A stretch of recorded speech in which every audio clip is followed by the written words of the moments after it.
o Moraes, por picuinha, por vingança ou por sadismo, está botando em risco a vida de alguém que está custodiado por ele, pelo Estado. O Moraes quer o quê? Quer matar o Felipe Martins? Então, diante desse contexto, o Lulinha, Paula, está rifado. O sigilo do Lulinha está rifado. Vamos ver se com a quebra do sigilo do Lulinha, outras pessoas vão ser rifadas também.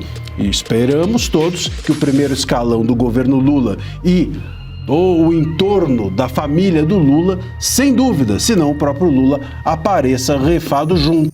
Sejam bem-vindos, o meu nome é Bruno. Deixe o seu like e inscreva-se no canal.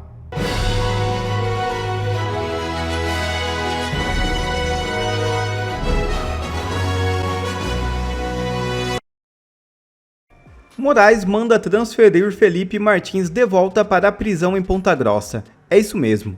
Defesa e família demonstram preocupação com a segurança e estrutura da unidade no interior do Paraná. O ministro Alexandre de Moraes determinou o retorno do ex-assessor presidencial Felipe Martins para a cadeia de Ponta Grossa, cidade onde este residia ao ser preso. Atualmente, Martins está no Centro Médico Penal, na região metropolitana de Curitiba. O retorno ao local no interior do estado preocupa a defesa e familiares do ex-assessor, que temem a falta de segurança na unidade. A defesa e familiares também manifestam preocupação com a superlotação da unidade de Ponta Grossa e com a possibilidade de rebeliões no local. Ou seja, Alexandre de Moraes coloca a vida de Felipe Martins em risco. O advogado André Marcília explica esse caso. Entenda. A notícia que eu tenho que comentar com vocês é de que o Moraes mandou o Felipe Martins voltar a uma prisão em Ponta Grossa, no interior do Paraná, onde ele sofre risco de vida, e isso já foi apontado pela segurança, pela avaliação da segurança estadual.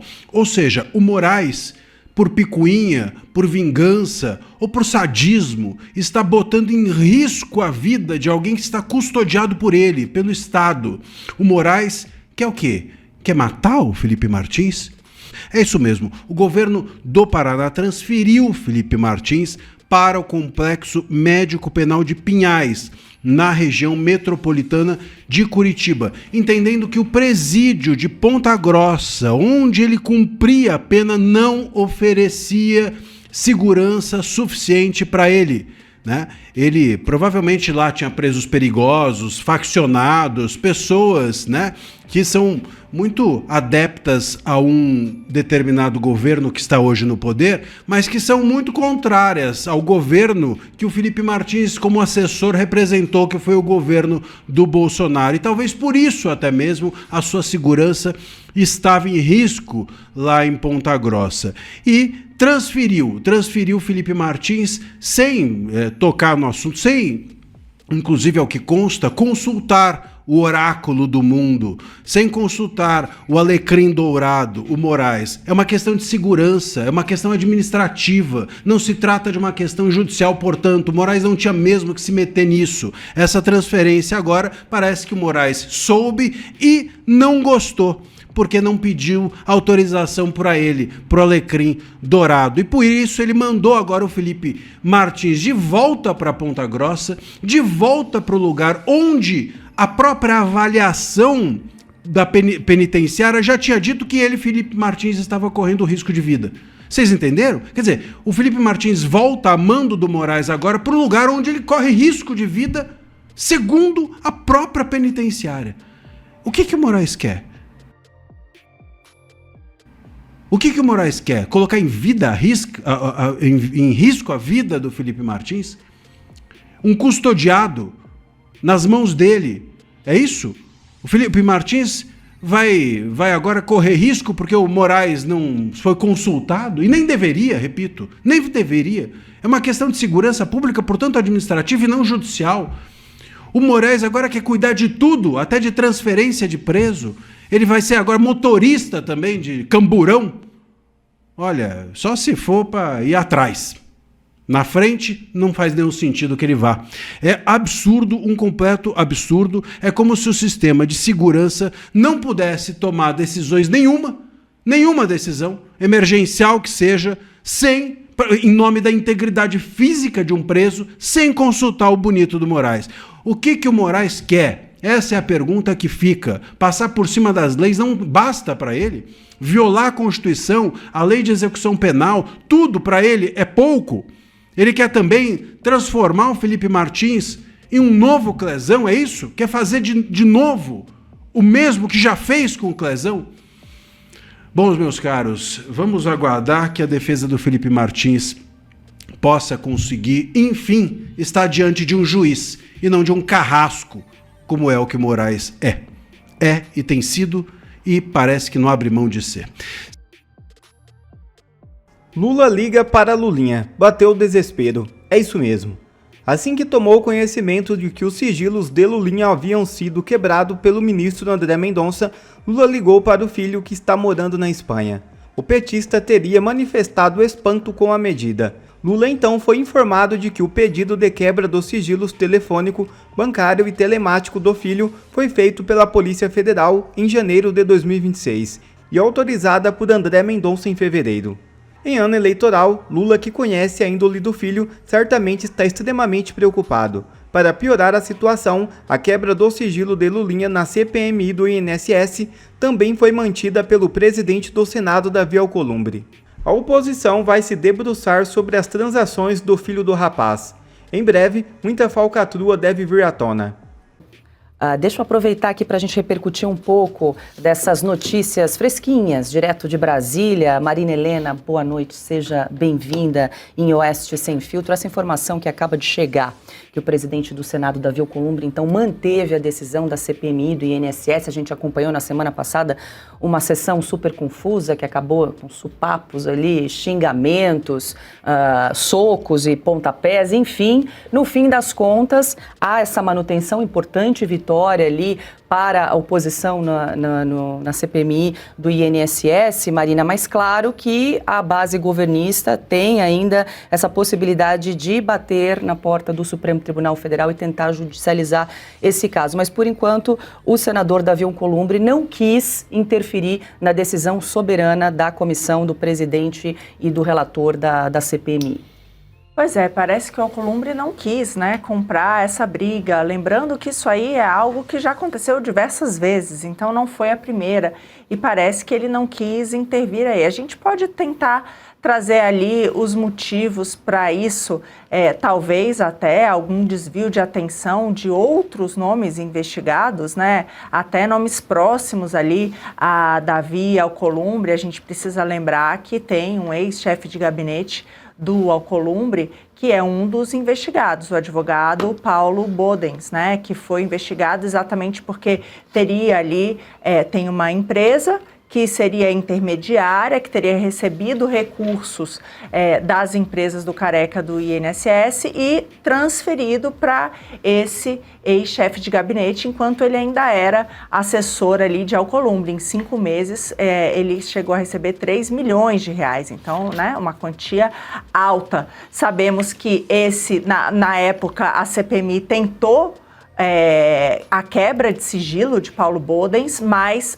conseguiram barrar. Então, não foi para frente esse processo. Então, agora, como bem disse a Berenice, são 86 outros requerimentos. Então, eu não sei se ele não quis comprar essa briga ou se também isso, ao estar ali outros nomes envolvidos também esfria, talvez outros que ele queira proteger. A verdade é que agora, e a gente sabe que a oposição, o governo sempre faria isso mesmo, que é recorrer ao Supremo, a dificuldade é que agora eles vão bater na porta do André Mendonça. Então, se fosse qualquer outro ministro do STF, Paulo, eu acho que a gente ficaria preocupado. Agora, eu acho que tem um outro motivo aí por trás que explica esse comportamento do Alcolumbre. A verdade é que Inês é morta, porque a Polícia Federal já fez o pedido de quebra de sigilo ao ministro André Mendonça e ele autorizou. Então, hoje, essas informações já foram, vamos dizer assim, a Polícia Federal já está em posse dessas informações, nós não sabemos ainda. A novidade agora é se será permitido que isso seja compartilhado com a CPMI. Então, por que meios saberemos, né? Eu acho que é mais esse o caminho. O outro ponto é que tudo que já foi levantado, o próprio Lulinha, que confessou de fato que viajou com o careca do INSS, tudo que está ali envolvendo, né, a sua amiga, que também era ali, né, tinha várias relações com o careca do INSS, inclusive tatuada ali no braço, né, uma tatuagem igualzinha à da mulher do Lulinha. Tudo que foi encontrado em termos de documento que remetem a Lulinha, esse pagamento, né, ele é acusado de receber 25 milhões, a mesada, tudo isso é muita coisa para simplesmente jogar embaixo do tapete. Vamos ver só se aquilo que o Lula disse continua, né? Ele disse que olhou no olho do filho e que se ele fez alguma coisa, ele vai pagar o preço. Vamos ver se dá para acreditar ou não na palavra do presidente. A verdade é que quem estava ali na CPMI, né, eles foram contrários, o PT foi completamente contrário à abertura dessa CPMI, tentou barrar de todas as formas essa quebra de sigilo, saiu até no tapa para evitar isso, é o que sabemos até agora. André Marcília, boa noite, seja bem-vinda. A Marina bem lembrou, né? Tem duas investigações em paralelo, só para a gente lembrar, né, em relação ao INSS. Uma que está no Supremo Tribunal Federal, sob a relatoria do ministro André Mendonça. Foi pedido ali a quebra do sigilo bancário do Lulinha pela Polícia Federal e deferido pelo relator André Mendonça. E também houve um pedido na CPMI do INSS de quebra de sigilo do Lulinha. Também foi aprovado na semana passada. Hoje, então, o presidente do Senado se manifestou a respeito. A Berenice até nos trouxe ali que, em relação ao regimento, ele não teria essa prerrogativa de anular uma decisão da comissão parlamentar de inquérito, mas claro que a gente, no Brasil de hoje, a gente tem que estar sempre muito alerta, né, Marcília? E uma outra coisa em relação à prorrogação. O Carlos Viana, presidente da CPMI, disse que pode entrar com mandado de segurança caso o ministro, Davi Alcolumbre, presidente do Senado, não se manifeste nos próximos dias, mas parece que ele ainda deu um prazo para que o presidente do Senado possa autorizar nessa prorrogação, porque afinal de contas, dia 28 de março está logo ali. Para realizar o relatório final, eles precisam pelo menos de uma semana, Marcília, com toda a documentação, né, em mãos. Boa noite, Paula. Boa noite, Marina. Boa noite, Piotr, Ana, toda a audiência. Pois é, o Alcolumbre, né, e o Congresso, vamos dizer assim, o Alcolumbre e o STF, eles só perdem, eles só admitem a derrota quando o jogo já está realmente completamente perdido. Esse caso, né, da resistência à prorrogação, né, da CPI, das CPMIs, isso eles vão tentando ao máximo, mas é muito, muito ruim, até mesmo para a exposição da imagem pública deles, né, esse tipo de... E a gente precisa lembrar que a gente está à beira da eleição, então qualquer jogo muito contra o interesse público, o interesse das pessoas, expõe também o Alcolumbre, expõe também esses que em nome do STF falam. O STF não vai para as urnas, mas esses representantes dos tentáculos do STF podem ir e acabam se expondo. Então esse é um ponto que a gente precisa contingenciar. O outro é sobre, isso eu acho que é a grande notícia, né? Essa manutenção da quebra de sigilo por parte do Alcolumbre. Também aqui a gente pode fazer o mesmo raciocínio. Ele só admite a derrota porque já tinha perdido. Então primeiro a gente tem o André Mendonça, completamente a par do caso. Ele já tinha, inclusive, deferido a quebra de sigilo judicial, por via judicial. Então ia acontecer, ainda que o Alcolumbre não mantivesse a quebra de sigilo do Lulinha, o André Mendonça faria com que isso ocorresse judicialmente, então não teria efetividade por parte do Alcolumbre. Seria uma queda de braço em que ele só exporia a sua imagem, em primeiro lugar. Segundo que, ainda se isso fizesse o Alcolumbre, o Congresso tinha como recorrer. E o recurso, como bem lembrou a Berenice, cairia com quem? Com o próprio André Mendonça, que obviamente não teria como, inclusive, dar uma decisão contrária. Ainda que quisesse, seria uma loucura. Ele próprio deferia o quebra de sigilo. Como é que ele então permitiria, né, que uma decisão do Alcolumbre contra a quebra de sigilo se mantivesse? Seria uma esquizofrenia jurídica, o André Mendonça não passaria por isso jamais. E depois a gente teve essa confissão do Lulinha, que a gente até comentou ontem aqui no Sem Filtro, a confissão na imprensa. Ele confessou para amigos, né, que ele teve uma relação com o Careca, que o Careca pagou a ele uma passagem para que ele visitasse Portugal, visse uma empresa, etc, etc.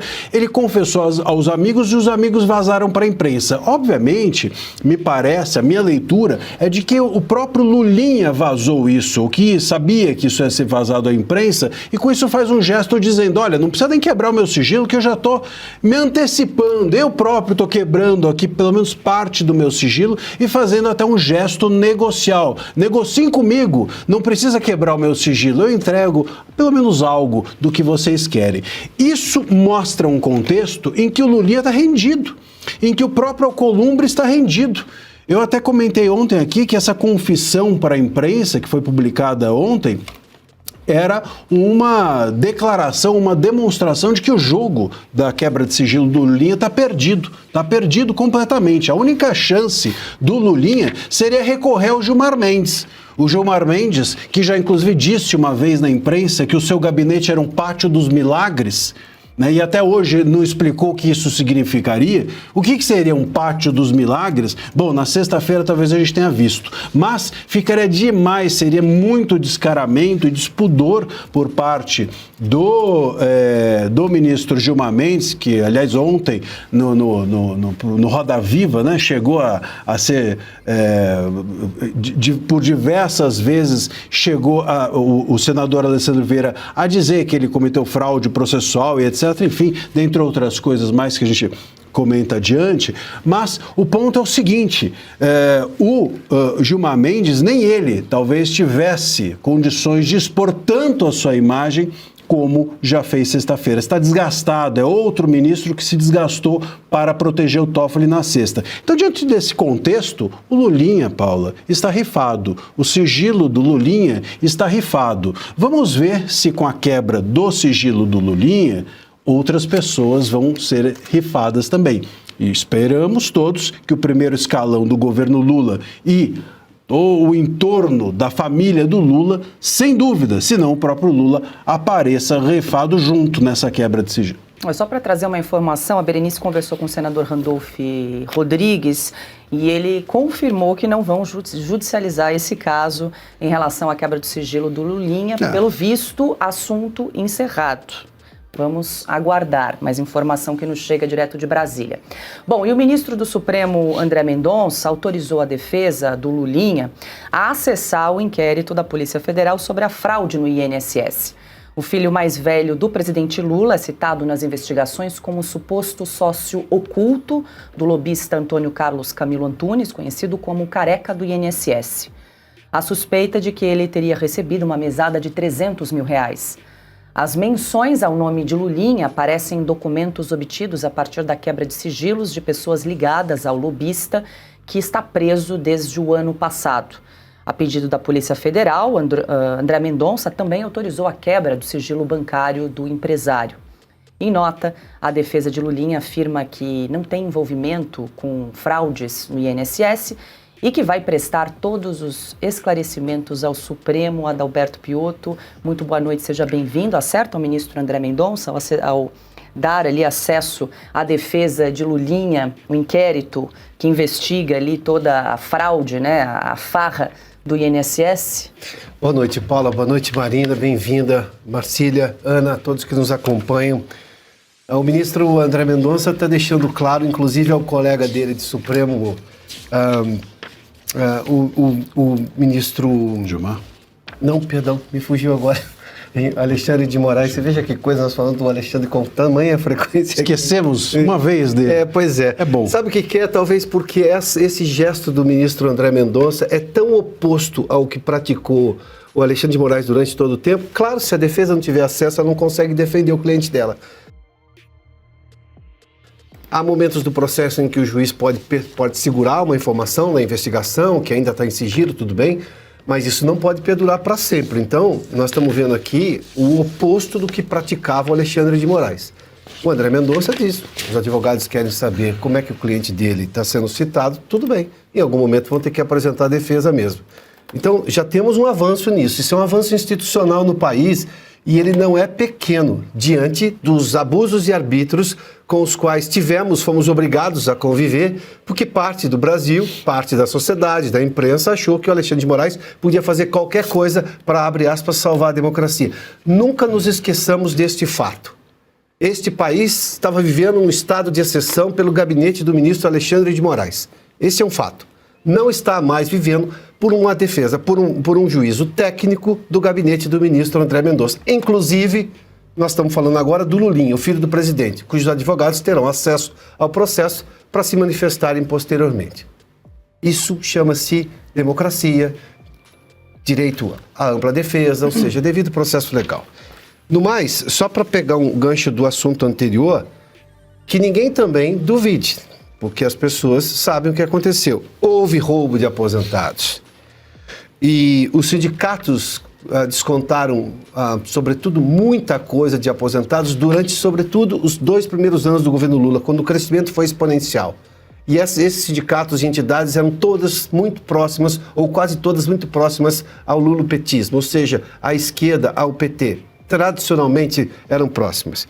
O PT e o governo nunca quiseram essa investigação da CPMI e do INSS. Tanto que votaram contra lá e tentaram agora barrar, inclusive, a quebra de sigilo do Lulinha. O Randolph Rodrigues, o senador, dizer que não vai judicializar é porque sabe que perdeu o privilégio que tinha com o ministro amigo no Supremo Tribunal Federal. Não é nenhuma benesse por parte dele. E Alcolumbre perdeu essa. Porque se ele tivesse, e se ele visse alguma chance de continuar com isso, levando-se em conta o histórico do Alcolumbre, ele teria continuado. Como ele percebeu que, digamos, o cerco se fechou, então ele disse assim, não vou anular o resultado da sessão da CPMI, que quebrou o sigilo de muita gente, entre as quais o filho do presidente Lula. Ou seja, tem ventos novos no país. E são bem melhores dos que os quais a gente estava, digamos, sendo vítimas até outro dia.